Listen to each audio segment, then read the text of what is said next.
I appreciate your call, Mike. Comments on that, George Hunt? Yes. The Club of Rome is the group that was brought up indirectly at the Congress because Gro Harlem Brundtland, the lady that accepted Rothschild's banking program, she was there, and she's the one that heads up the elimination of people on the planet. Gro Harlem Brundtland. She's also the chairman, I think, of the United Nations UNCED UNED committee, UNED. It's called the Brundtland Committee. All right. And the UNED is the one that created UNCED, UNCED. Isn't that a funny name, UNCED? That's the United Nations Commission on Environment and Development, and that's the one that Rothschild was that Maurice Strong was the Secretary General of. All right, let's take another call. Herman in New York, thanks for holding her on the air. Yes, hello, Alex. Can you hear me? Yes, sir. Yes. First thing, I have a comment, and I have a question, and I'll take my answer off air. First comment is I repost all your articles on my Facebook page, facebook.com/100BILLION. And my question for Mr. Hunt is, what's the most important part of the eugenics movement that should be highlighted and exposed? Because when I just say eugenics and I just speak of the issue, it's a bit much for the average person to comprehend and swallow. Herman's asking again, what is the most important part of their depopulation agenda?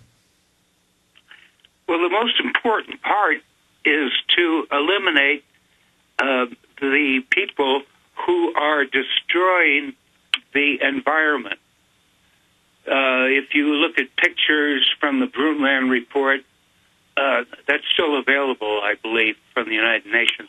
If you look at the pictures, it shows pictures of indigent people who it's better to die than to live.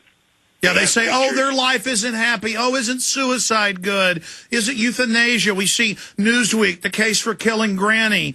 All these articles were being sold that death is actually compassionate. Oh, don't help people, just kill them.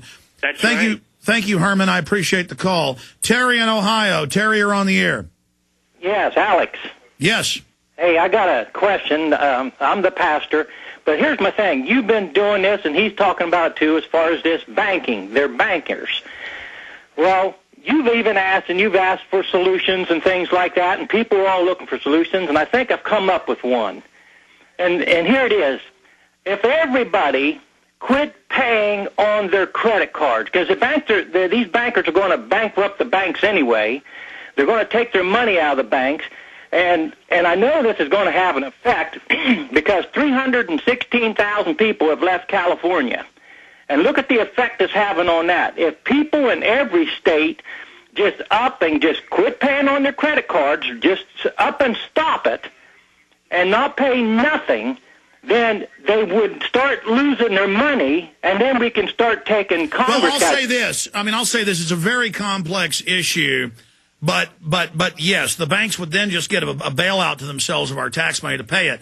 But by people not, and I'm not saying do this, it's your decision, by not supporting the system before they're ready to crash it, that will screw them up. And that's why they want global government. They talk about tax avoidance. They say they want an 87% total tax rate worldwide so people don't run from their control. And that's why they hate it. People are leaving Massachusetts, New York, California to states where they can still have a little bit lower taxes and survive. That's why the globalists come in and finance higher taxes locally so you have nowhere to run. And this is a very key point you brought up that we need to debate more and discuss more. Let me get a comment from George Hunt on what you just discussed. Well, I never thought of those ways that we could prevent these people from doing their dirty deeds. I think the credit card idea is a good one. But could you get all the people in the United States to do it together? Because if you're the only one that does that, you're going to lose.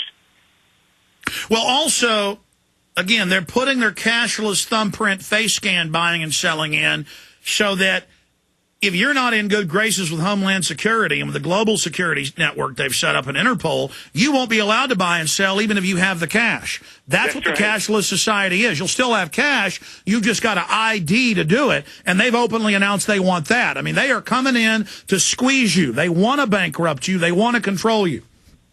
I think for people who can get into communities or loosely knit organizations rurally that decide to defend each other, decide to get each other out of debt, and then you've just got to wait for the tanks to come down the street whenever that happens and still be politically involved to try to stop that from happening. You've got to prepare for the worst, but also fight to stop it.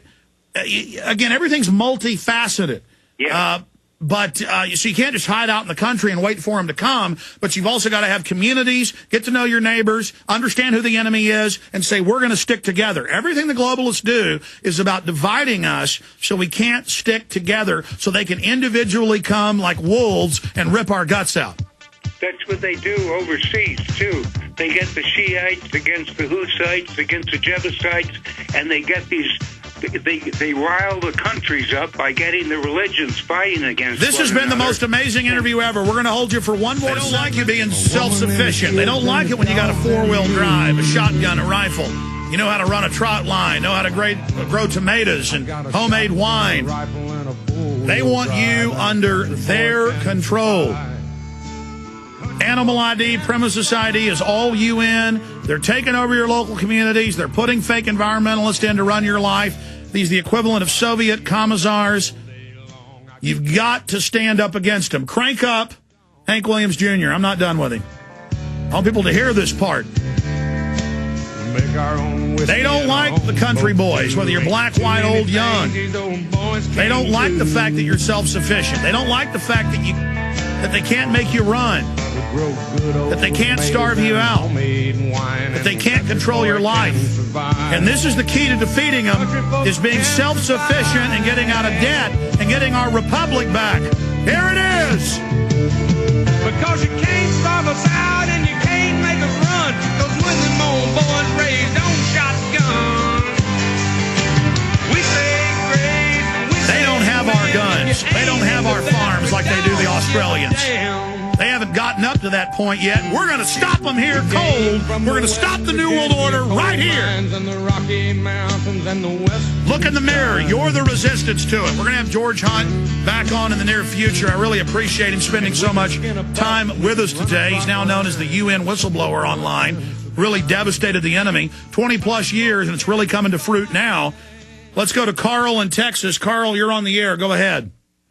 Hey, Alex. How you doing, man? Good. Hey, look, I had a question for you and for George, but I guess if George is gone, I can ask you. No, this George question. isn't gone. George is here. Oh, good. We actually, Alex, you've inspired me. We actually filed bankruptcy about a year and a half ago. Well, actually, we were starting the process, and we made it all official. But during that time, I questioned the dollar, wanted to find out everything I could about the dollar. The bottom line is, we found out everything we needed to know, and I thought all the stuff that I was learning about that Orwellian theory about 1984, I thought initially was a joke, and it's not. The stuff is real. I'm 43. I know it's very real. But you've actually inspired me to start another business that sells home security and personal protection products. But one question I had for you, because I'm a fighter. I'm like you. I'm a fighter. Okay, go ahead. We don't have a lot of time, and we got George Hunt here with you. Go ahead. But you did mention in one of your other episodes, you said, hey, if things become too unstable, I'd go to a third world country. But how welcomed would we be in another country, and what country? No, this is going to be a global depression, and I've said there's nowhere to run. I've said if there was some free country I could go to, like my ancestors on the Mayflower on my father and mother's side, on the Jones side, Captain Jones of the Mayflower. On my mother's side, 2 members of the Mayflower. I would do that. There's nowhere to go. We stand, we fight, we stop them here. I appreciate your call. Good to hear from you, Carl. Comments on what he just said, George Hunt. Well, my wife's ancestor was on the Mayflower, too. They must have been shipmates. I don't know. I don't really know the question that came up, but since this nowhere to run. He's saying this is global. I want to bring up again that that Maurice Strong, it looks like he's been rewarded with an $8 billion payoff. I'm going to launch a investigation into that, and I'd appreciate any help that your radio listeners could give me in fighting the fight out there by spreading the news, the unhappy news that we've been had. Hold on. We're going to do 5 more minutes. I want you to be able to finish. Back in 70 seconds.